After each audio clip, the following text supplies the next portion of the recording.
Então, se a gente conseguir gravar, é bom porque quem não pôde estar presente vai acompanhar, ok? Já está gravando. Bom, vamos lá. Antes da gente começar, né, eu vou fazer um desenho. Hoje tem desenho para ver se a gente aprende melhor, certo? O conceito de balanceamento. Então, já mandei lá no material para vocês. Vou fazer o mesmo desenho que tem lá.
Bom, vamos lá.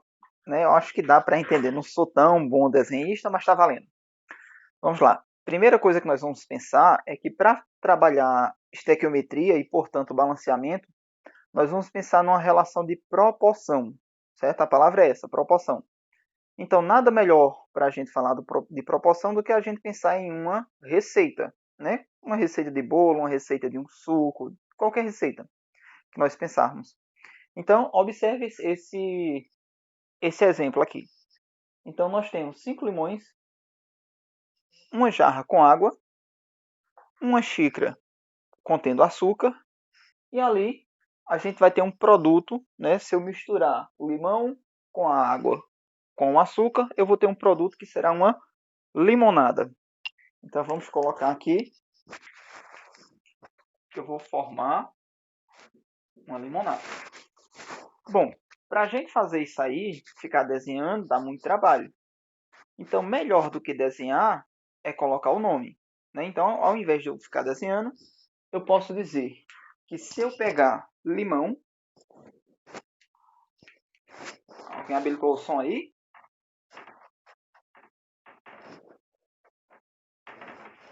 Com mais água,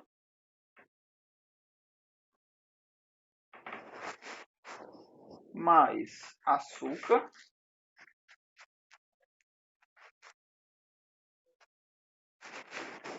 eu irei formar uma limonada.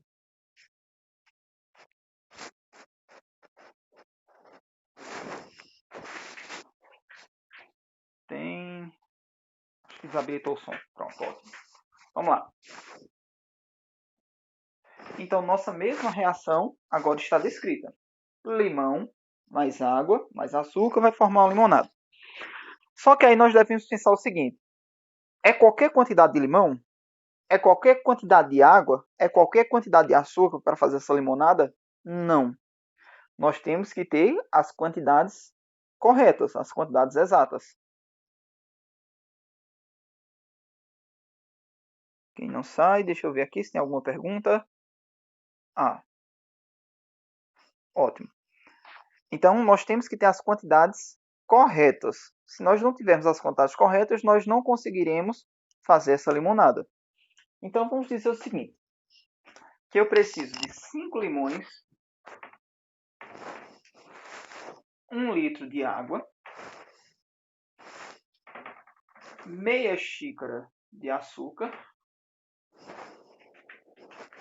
e se eu juntar tudo isso, ao final do processo, eu vou obter, vou tirar isso aqui só para caber aqui, eu vou obter 1 litro de limonada, tudo bem?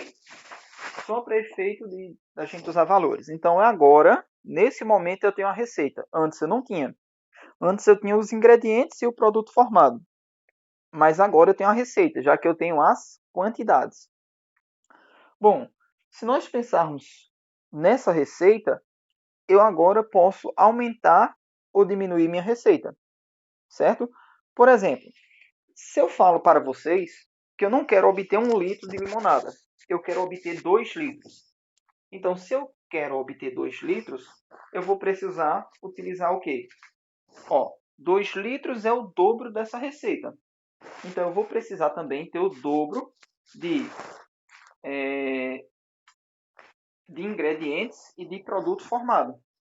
Então, para obter o dobro de produto, eu preciso do dobro de ingredientes. Então, onde eu tinha meia xícara de açúcar, eu agora vou passar a precisar de 1 xícara. Onde eu tinha 2 litros de 1 litro de água, eu agora vou precisar de 2 litros de água. Aonde eu tinha 5 limões, eu vou precisar de 10. Tudo bem? Então, dobrei a quantidade, só que a proporção, se a gente observar, a proporção ela permanece a mesma. Certo? Eu não estou alterando a minha receita, não estou alterando a proporção entre os meus ingredientes e o meu produto formado. Então, estou mantendo a proporção. Bom, se eu quiser aumentar ainda mais minha receita, então também posso aumentar. Se eu quiser obter 5 litros, observe que de 1 para 5 eu estou aumentando minha receita em 5 vezes. Se eu estou aumentando ela em 5 vezes, então eu preciso aumentar todos os ingredientes em 5 vezes. Então o açúcar, que era meia xícara, eu vou precisar 5 vezes de meia xícara, o que me dá 2 xícaras e meia. A água, que era 1 litro, eu vou precisar 5 vezes esse valor. Então, eu vou passar a precisar de 5 litros de água.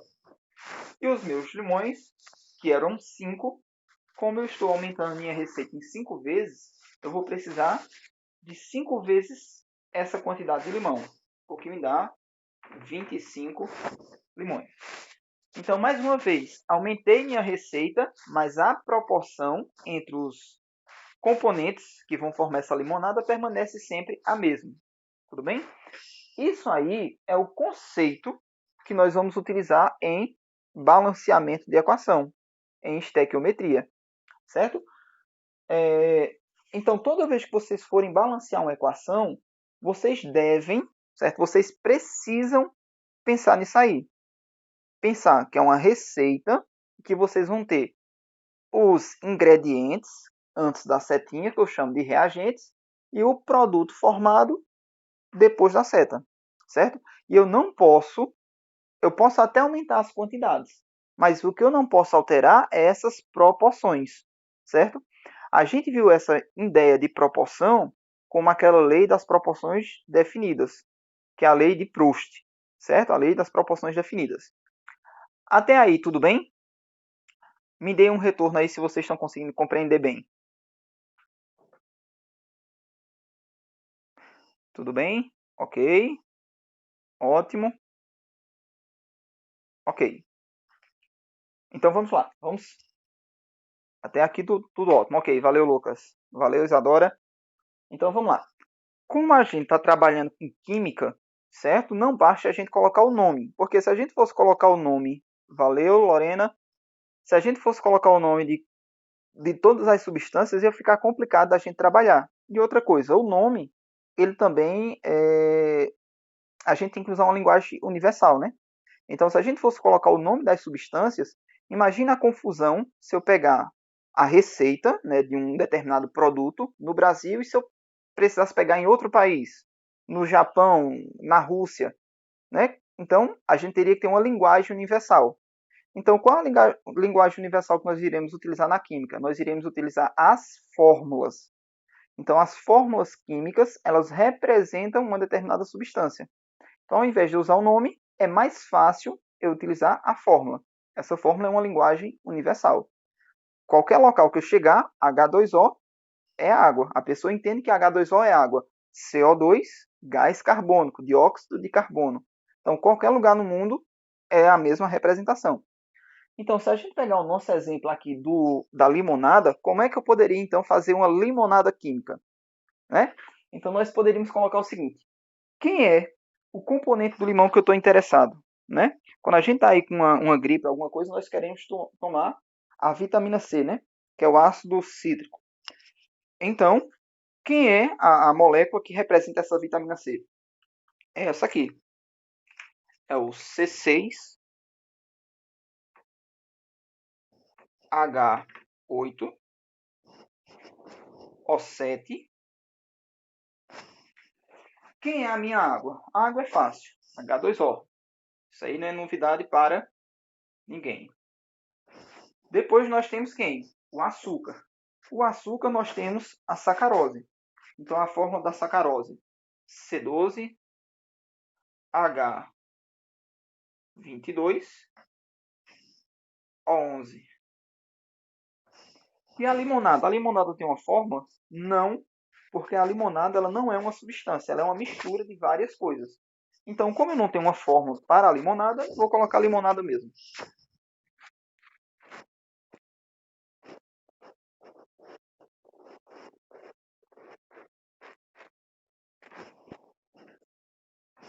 Então, ó, nossos coeficientes continuam sendo os mesmos, né? Vou usar como referência a nossa primeira equação, certo? Então, eu tenho aqui na frente, ó, 5 moléculas dessas irão precisar de uma molécula dessa aqui, meia molécula dessa, 0,5, vai ficar apertadinho aqui. E aqui eu vou formar uma limonada. Tudo bem? Eu vou apagar só essa linha aqui para não ficar tão tumultuado. Pronto. Olha lá. Então temos aqui nossa limonada química. O que é que a gente está fazendo de diferente? A gente só está trocando os nomes pelas fórmulas que representam essas, né? Não é uma substância, o limão, são várias coisas. Mas tudo bem, vamos considerar que estamos interessados apenas no ácido cítrico. Então, está aqui o ácido cítrico, o limão, a água, o açúcar, a limonada formada. Então, temos nossa reação química. Na reação, quer dizer, na equação, melhor, nessa receita que nós tínhamos aqui em cima, esse 5, eu sei que é a unidade de limão. São 5 limões. A água, eu estou considerando que eu tenho 1 litro de água. Ok? Então, ó, unidades, água. Eu já tenho aí volume, um volume de água. Açúcar. O açúcar, a gente pode pensar em volume, meia xícara, ou pode pensar na quantidade de gramas que tem nessa meia xícara. Então, poderia tanto ser um volume ou ser a massa do açúcar. E a limonada está sendo expressa em volume, né? 1 litro de limonada. Então, vejam, para a gente também poder utilizar isso aqui em unidades diferentes, no nosso dia a dia até vai. Mas quando a gente vai pensar numa reação química, não é interessante que a gente fique cada coisa esteja numa unidade diferente. Então, qual a unidade padrão que nós iremos utilizar na química? Nós iremos utilizar o mol. Então, quando eu coloco que eu tenho 5 de ácido cítrico, o que eu estou querendo dizer é que eu tenho 5 mols de ácido cítrico. Quando eu coloco 1 de água, eu estou querendo dizer que eu tenho 1 mol de água. Quando eu coloco 0,5 de sacarose, significa dizer que eu tenho 0,5 mols de sacarose. E quando eu tenho 1 de limonada, né, a limonada, por ser uma mistura, a gente vai deixar como limonada mesmo. Tudo bem? Só foi para a gente fazer esse paralelo. Então, o que essa equação ela me diz? Ela me diz que eu preciso, né, de 5 mols desse aqui. Então, ó, 5 mols de ácido cítrico.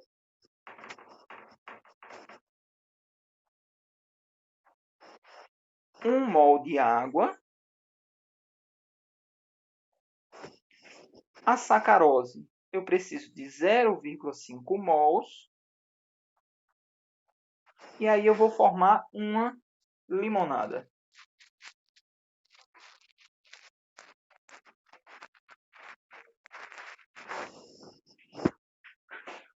Tudo bem até aí, gente? Ok? Ótimo. Bom, então a estequiometria é isso. É essa relação de proporção. Tá de boa? Ótimo. A estequiometria é isso. É essa relação de proporcionalidade que existe e eu não posso mexer nessa proporcionalidade, certo? Então, eu posso mudar essas quantidades? Posso. Agora, se eu mexer em uma, eu tenho que mexer em todas para manter a proporcionalidade. A molécula aqui, eu posso trocar a molécula de água, colocar um oxigênio aqui no meio? Não. Porque se eu colocar ou um outro oxigênio aqui no meio, eu não tenho mais água. Eu tenho água oxigenada. E quem vai tomar uma limonada com água oxigenada? Ninguém, né? Se eu colocar aqui qualquer outro átomo aqui no meio, eu não tenho mais o ácido cítrico. Eu tenho outra substância, certo? Então eu não posso mais mexer de forma alguma nessas moléculas. A única coisa que eu posso mexer aqui na minha equação química são nesses números que vem na frente, que nós já vimos, né, que eu vou chamar isso aí de coeficiente estequiométrico. Bom, então entendido essa parte, né, a gente tem... Sim, eu vou só apagar aqui, porque eu vou precisar usar, certo? Para finalizar essa explicação, só falta um último detalhe para a gente partir lá para fazer dois exemplos de balanceamento de equação. Tudo bem? Aí, pensando nessa ideia aqui, que para ver se vocês entendem melhor, eu vou utilizar um esquemazinho, certo? Mas aí a gente vê daqui a pouco. Vamos lá. Nós já vimos também em aulas passadas que quando eu falo mol, o mol ele é relacionado a várias coisas. Esse termo mol que a gente está usando na química, ele pode ser relacionado com massa, ele pode ser relacionado com volume, ele pode ser relacionado com número de moléculas. Tudo bem? Então nós já vimos isso aqui, ó, que mol ele pode ser relacionado com moléculas,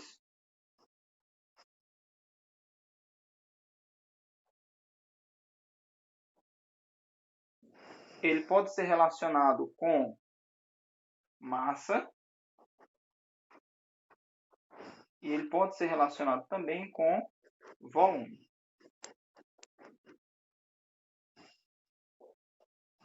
Vamos lá. Como é que eu posso então fazer essa relação, né?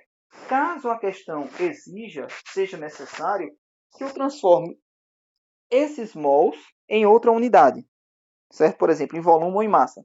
Como é que eu posso fazer essa relação? Você vai lembrar o seguinte, ó, mol com massa, mol, massa, eu vou lembrar de massa molar. Então, você vai pegar a quantidade de mols e vai multiplicar pela massa molar. Ok?